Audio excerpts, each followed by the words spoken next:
Today we are going to discuss Savarkar's role in the assassination of Gandhi. Savarkar was put on trial along with others, and there was an approver who gave the evidence of Savarkar's role, but at that time there was no independent verification of what the approver said. So the court did not convict him along with others.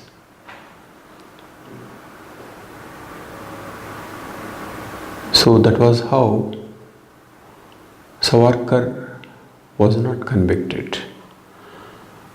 But later day evidence, the evidence that came after Savarkar's death, showed that Savarkar was very much involved in the planning and in the execution, and the killers of Gandhi were in regular touch with Savarkar. So now let us review the chronology. Gandhi was killed on January 30th, 1948. That was second attempt on Gandhi's life. The second one and the successful one. But before 30th, there was one attempt. That was on 20th January. That was an unsuccessful attempt.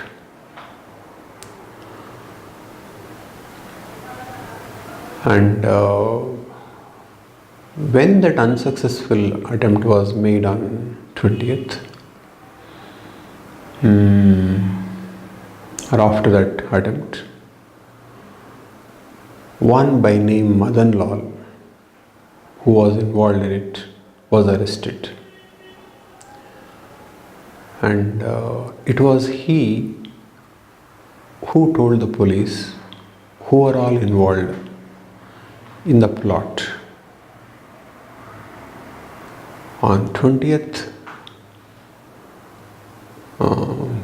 police got to know that Savarkar and his group was involved.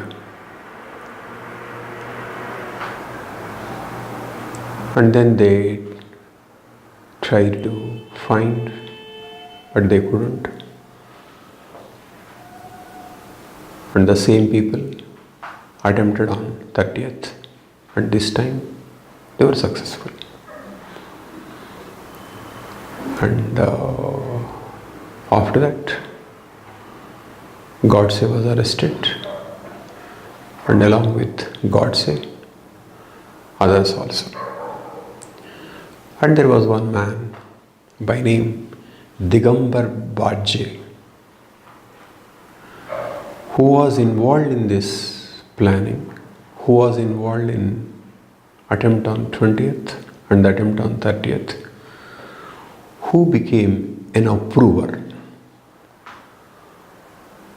So it was Digambar Bajje who gave an account of what happened. According to Bajje, Godse and Narayan Apte,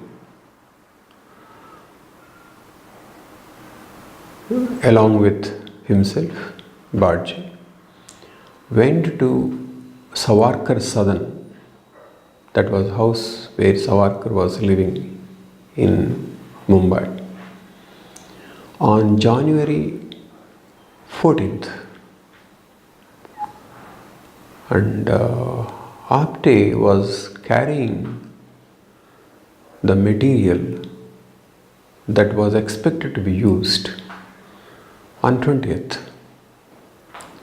Barje said that Godse and Apte went inside, whereas Barje was kept outside. So Godse and Apte went and met Savarkar and came back. And according to Barje, these three people went again on 17th to meet him. And Barje said he heard Savarkar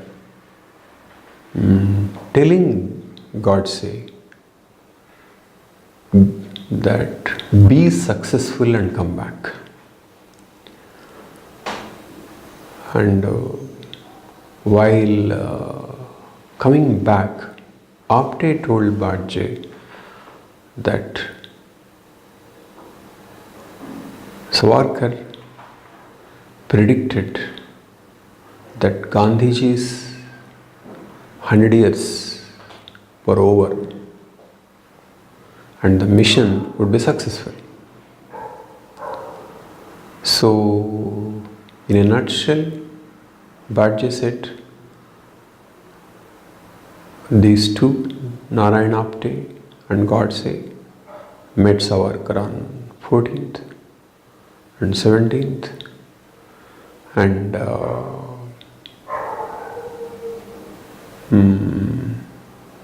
Savarkar wished them, and the task was about Gandhi's assassination.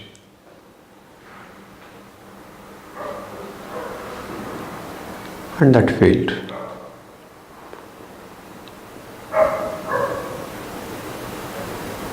So, according to him, Savarkar was very much involved.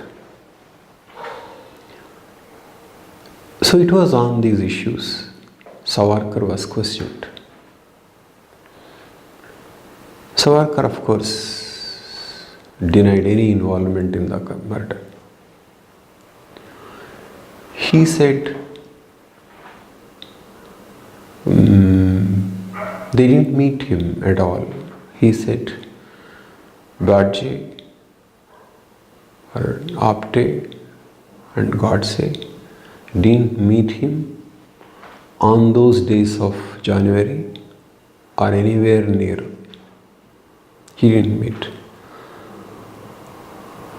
And then he went about saying that even if they came to Savarkar Sadan, how can Barje say that they came to meet me? They could have come to meet other tenants. And even if they met me, how can they say that I discussed the assassination plan?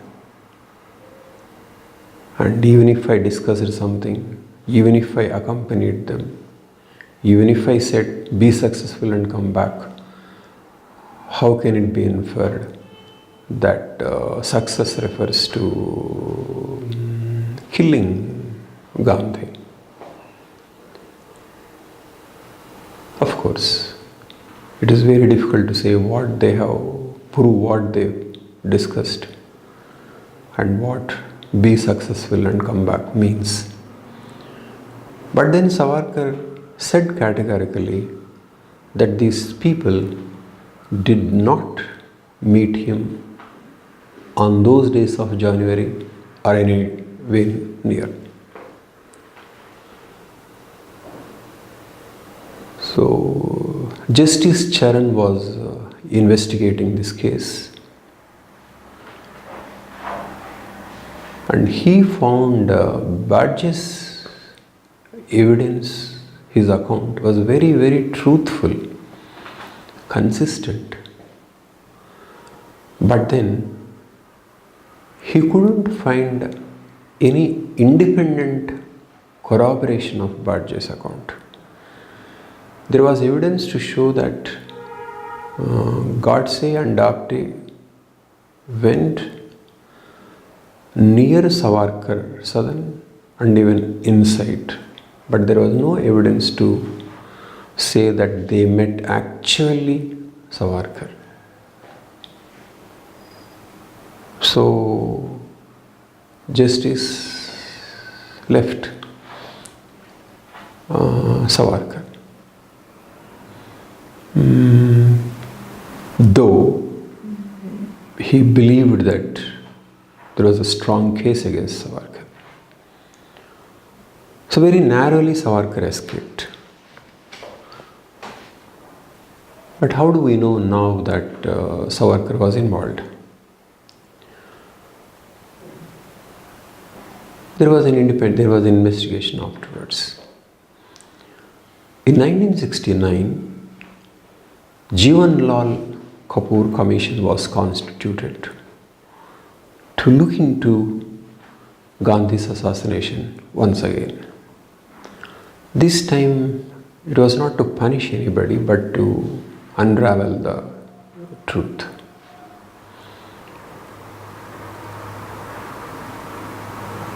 But why was this commission constituted in 1969? The context was in 1964, Gopal Godse was released.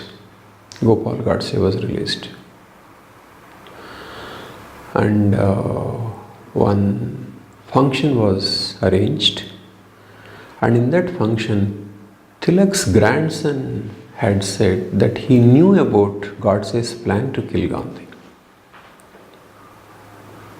So it was a huge commotion.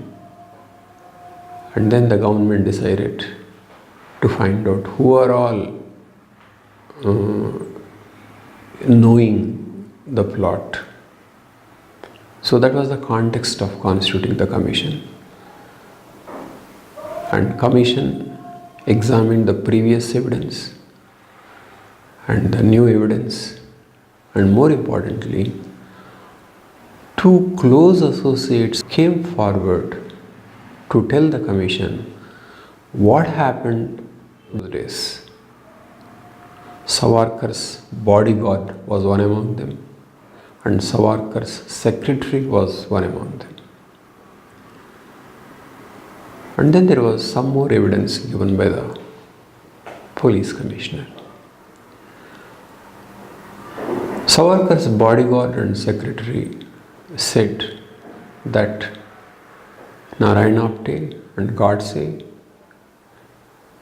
came twice before 20th, and then once again before 30th and after 20th, that is after the failed attempt.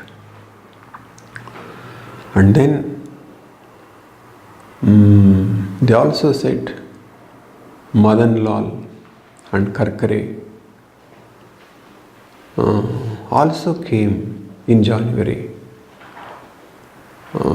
before Godse and Apte came to meet him. So what all it means is that what Godse was saying was true. So the independent corroboration that justice did not have in 1948, Jivan Lal had in 1969. So Jivan Lal came to the conclusion that the people who were involved in plotting Gandhi's assassination were in close touch with Savarkar, meeting him regularly, discussing things with him, and surely they had Savarkar's blessings. So Jivan Lal report says that Savarkar knew all these things and he was behind this. And by then, of course, Savarkar died. He died in 66. That is 3 years after Savarkar's death. There was clear evidence of his role in Gandhi's assassination. In fact, it was Patel who said in 1948 itself that everything was planned by Savarkar's followers and with his active role. So what Sardar Patel said in 1948 turned out to be true with elaborate evidence in 1969. So Savarkar was the most important person involved in this. So this has implications to the modern or in a contemporary context.